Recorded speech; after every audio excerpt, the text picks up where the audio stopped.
Oh, hey buddy.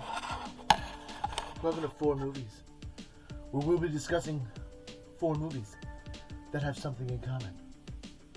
But what they have in common, I know. But do you? If you do, say it before the end of the video. And if you don't know, stay till the end of the video. I'll explain. And we'll both know together. I'm going to try and do this video in a calm and relaxing voice, instead of my regular voice, where I'm essentially trying to get as much information out as I can before running too long, just to stay interesting, as I am now, but in a different tone, because the last video I was doing the movie phone voice guy, and I'm just going to let my vocals recover from that. So I'll do the video like this. Thanks. We're going to start with 4 movies that have something in common. But these 4 movies are all in my collection. That's one thing they have in common. Let's find the other things. First off, we have 30 Days of Night. This movie, believe it or not, is about vampires.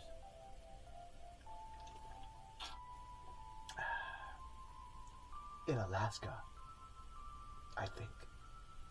But essentially, supposedly in Alaska, I haven't been there, that's why I say supposedly, because it could be all fake news to me. But it's not going to affect my day-to-day, so it's supposed.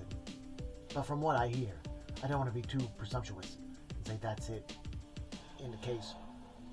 But from what I hear, in Alaska they have, because of where they're situated on the earth, they have times where they'll have 30 days, essentially a month, of daylight, and then 30 days of nighttime.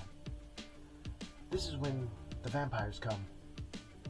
Not always in Alaska, but for this movie, yes, that's when it happens, while they're having 30 days of night, which is a good time. You know, kudos to the vampires for picking a good time to go to Alaska, when it's cold. I don't know if vampires are affected like that. I don't think they're warm people, but they do drink blood. Maybe that's warm. Probably is. At least at one point, 98.6 degrees. But basically, they come into the town. There's a town in Alaska who, basically, at that time, you know, the towns are small, and so as people are having to deal with these vampires, this small town that has shut down, you know, because it's not the summer months, basically have to deal with vampires. And the vampires have their own language. I thought this was a very unique take, very done well. This is based off a comic of the same name. And they don't do this anymore. I don't see a lot of promotional DVDs because of the fact that movies don't bring in as much cash as they used to. I don't know. Generational wise, probably streaming or video games have decimated that to a degree. Not taking them out, don't get me wrong, but definitely KO'd them once or two. But when I bought this movie, it came with a free promotional beanie. And I think now that I think about it, that's kind of weird that I said free because I had to buy the movie to get it. So it was essentially I bought the movie for a regular price of the movie, and it came with a special promotional beanie. So I have a 30 Days of Night beanie. It is rather thin, which is fine for the days I need it. Not during the 30 Days of Night, because that's too cold. I have a thicker beanie for that. Now, on to our next movie. I tried to start the beginning of this video like that one guy, that I guess he's Canadian, he has a cookbook, he's like, hey buddies, and then he's like, waffles and Coke or whatever else he does. He's like, Coke, he's like a soda and a pop and some waffles or whatever he's cooking. He has a cookbook, if you didn't know. The second movie is Lucky Number 11. Have you seen this? I don't think enough people have, but the people that have hopefully enjoyed it because it is a well-told story. That's what I like about it being well-told. Because there can be good stories, but if told by bad storytellers, it doesn't make the story that great. But this is told very interesting. Lucy Liu, of course, in there. Morgan Freeman, Bruce Willis. The heavy hitters. I believe Bruce Willis's character is a hitman. And there's a lot of stuff going on, and there's ins and outs, almost like a heist film, except it's not a heist film. So that's cool. And like I said, well played. Is it a gangster film? Maybe a little bit gangster. There's two conflicting armies in the movie, kind of deal. They're mobsters, and so there's ins and outs and stuff like that. And it's a quirky kind of. It has a comedic aspect to it at the end because the one guy is mistaken for someone else that he's not, and so because he's mistaken for this guy that's in it, he gets taken in it even though he is not the guy. So that's a thing. Now, ooh, it looks like you're gonna get more than 4 movies today, which is interesting because supposedly I did a video that was really long and it only had 2 videos. It only had 2 movies, and y'all didn't like that for some reason. Didn't get much love. The video did not get much love, which is weird because I do videos where there's more than 4 videos, more than 4 movies, but like y'all are cool with that. But I can't give you like one where it's like less than 4 movies. Well, the last one was. Anyways, I don't know what I'm going on about. The point is, watch my videos. Tell your friends. Like and subscribe. But these movies are classics. Not as much classic as the next movie I'll show you, the reason that I have these movies. But World Without End and Satellite in the Sky. If you've seen any of these and you like them, cool. I like movies like that too. Like the old school movies where they're like, oh no, it's a giant spider, and it's obviously a foam spider. It doesn't have to be all CGI'd and stuff like that, and it's corny and campy and fun. It's just fun filmmaking, you know? And like the Satellite in the Sky has the rocket ships that have like the little smoke trails coming out of it, even though that's not how space works.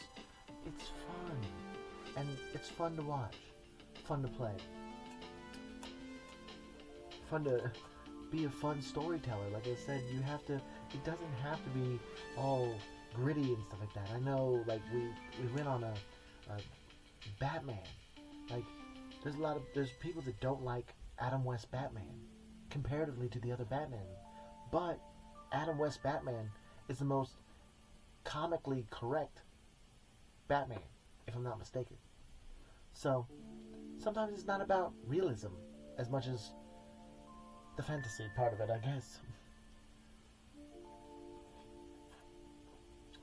But this movie, I don't know if there's 2 movies. Is there 2 movies on it? I don't think there's 2 movies. Is there 2 movies? I'm too old to read this. No. This is double-sided discs, which suck. Don't like double-sided discs. They are poo-poo. But this has 2 amazing movies on it. Because it has The Beast from 20,000 Fathoms and Them. The Beast from 20,000 Fathoms, of course, is this stop-motion monster movie where basically this giant lizard comes on land and starts wrecking up the city and stuff like that, and the people have to deal with that. Stop-start animation, phenomenal, just super fun. I would like Laika to do that. If I ever got the chance to work with Laika, you know what I'd want to do? I'd want to do Laika, kind of like how Monkey Bone, James and Giant Peach had the live action aspect to it. James and Giant Peach was also directed by Henry Selick. I was talking about him yesterday. No, not yesterday. The day before yesterday. I was talking about Henry Selick. He also did James and the Giant Peach. It was pretty cool. But a movie where it's stop-start animation is the monster. It's not a computer-animated monster. It's literally like a half Laika film, half live action film. That would be pretty cool to have like the. I think that could be super fun. It Came from Beneath the Sea is the remake I would want to make, because if you haven't seen that movie, that's super fun with the big tentacles and stuff like that. But The Beast from 20,000 Leagues is super fun. But also on the one of the stupid sides is the movie Them. If you haven't seen Them, I recommend you see Them. Not They. That movie sucks.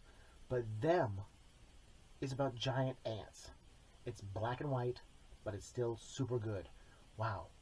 I need to go on my movie chat group and talk about that, because they were talking about black and white movies that are really, really good, and I forgot to mention Them. But Them is a really good black and white movie.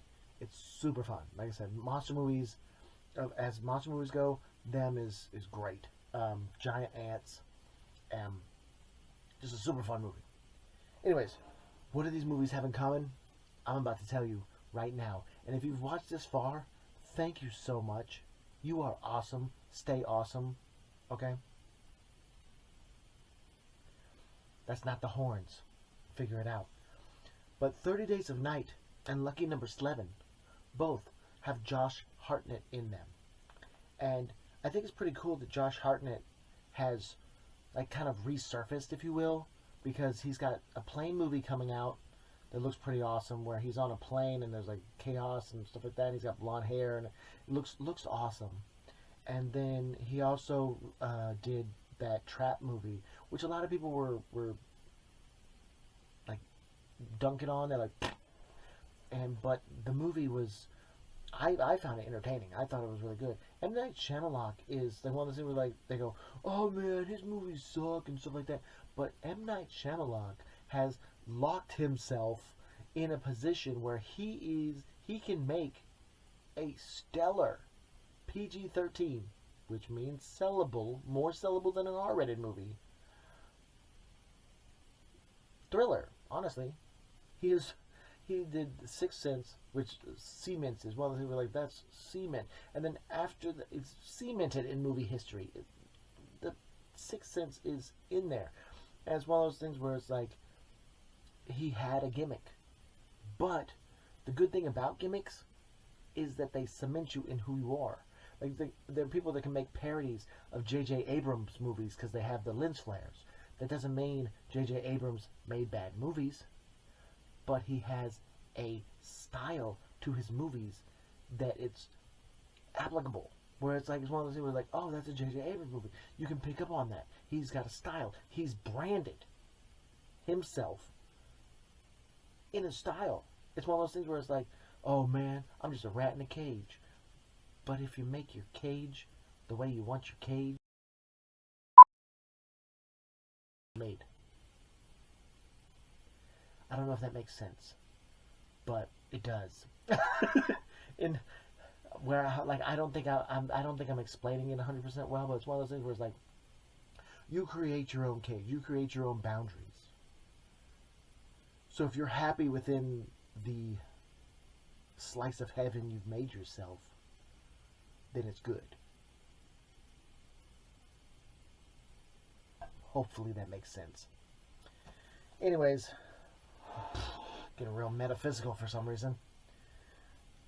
World Without End, Satellite in the Sky, Them, and 20,000 Leagues Under the Sea were bought in a pack and are part of my collection.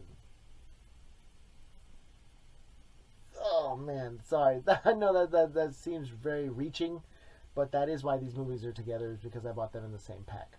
Now it sucks that one of them is a one-sided disc and has two movies on it, one-sided disc. The other one has the better movies and is a double-sided disc, which sucks. It sucks so much. Anyways, that's that.